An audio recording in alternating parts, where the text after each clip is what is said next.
Assalamu alaikum. My name is Ikram Masood and my topic is input and output system. In this presentation, we discuss about input and output techniques, input and output definition, basic concept about input and output, and the DMA configuration and firewall and InfiniBand. First of all, we discuss about the input and output. In computing, input and output is the communication between an information processing system such as computer and the outside world, possibly a human or another information processing system. Inputs are the signals or data received by the system, and the outputs are the signals or data sent from it. Input and output devices are the pieces of hardware used by a human or other system to communicate with a computer. For example, a computer mouse and keyboard is an input device for a computer, while monitors and the printers are output devices. Devices for communication between computers, such as network cards, typically perform both input and output operations. First of all, we discuss about input and output commands. The processor issue an address specifying input and output module and devices and input and output command. There are various commands. The first command is control. Activate a peripheral and tell it what to do is called control command. And the second one is test. Test various status conditions associated with an input and output modules and its peripherals. And the third one is read. Read causes the input and output module to obtain an item of data from the peripheral and place it into an internal registers. And the last one is write. Write causes the input and output module to take a unit of data from the data bus and transmit it to the peripheral. Now we discuss about input and output module. Input and output modules act as mediators between the processor and the input and output devices.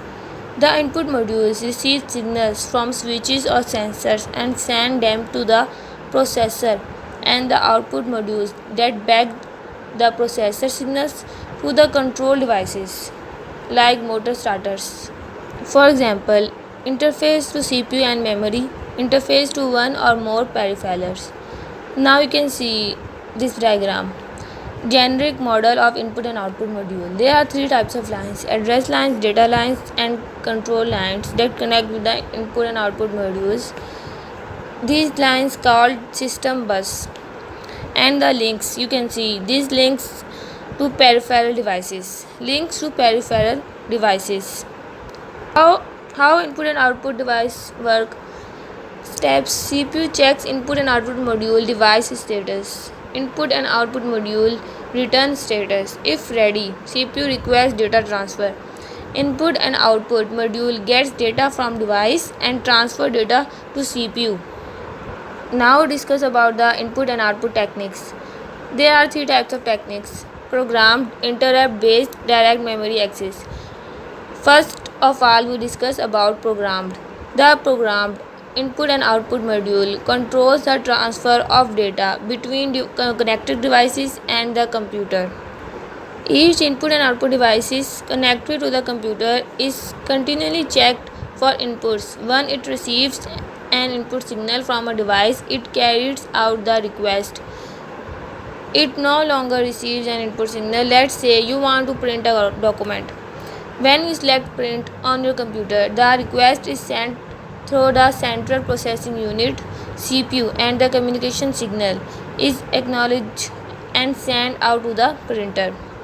Now discuss about the interrupt based technique. The interrupt based input and output module controls the data transfer activity to and from connected input and output devices.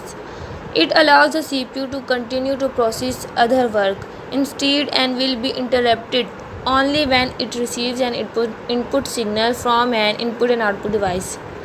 For example, if you strike a key on a keyboard, the interrupt input and output will send a signal to the CPU that it needs to pause from its current task and carry out the request from the keyboard stroke. Now, The third one is direct memory access. The name itself explains what the direct memory access method does. It directly transfers blocks of data between the memory and the input and output devices without having to involve the CPU. If the CPU was involved, it will slow down the computer. When an input signal is received from an input and output device that requires access to memory, the DMA will receive the necessary information required to make the transfer, allowing the CPU to continue with its other tasks.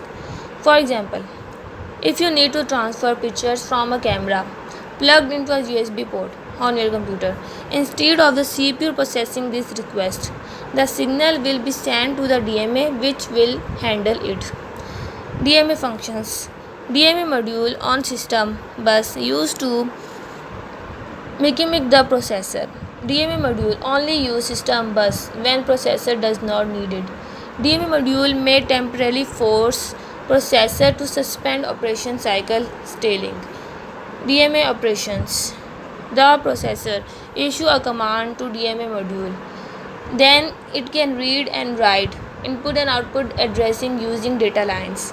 Starting memory address using data lines. Stored in address register.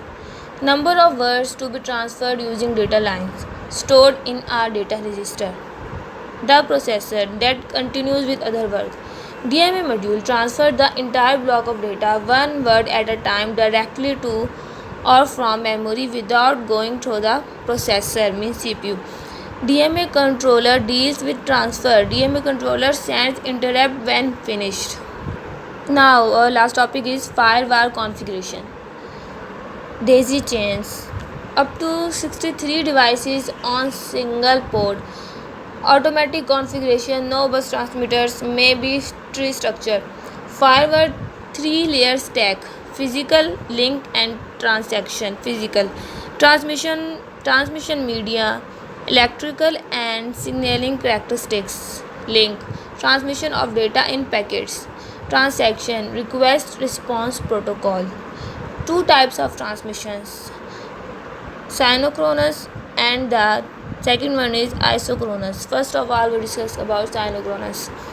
Variable amount of data and several bytes of transaction data transferred as a packet to explicit address. And the isochronous visible amount of data is sequence of fixed size packets at regular intervals. No acknowledgement.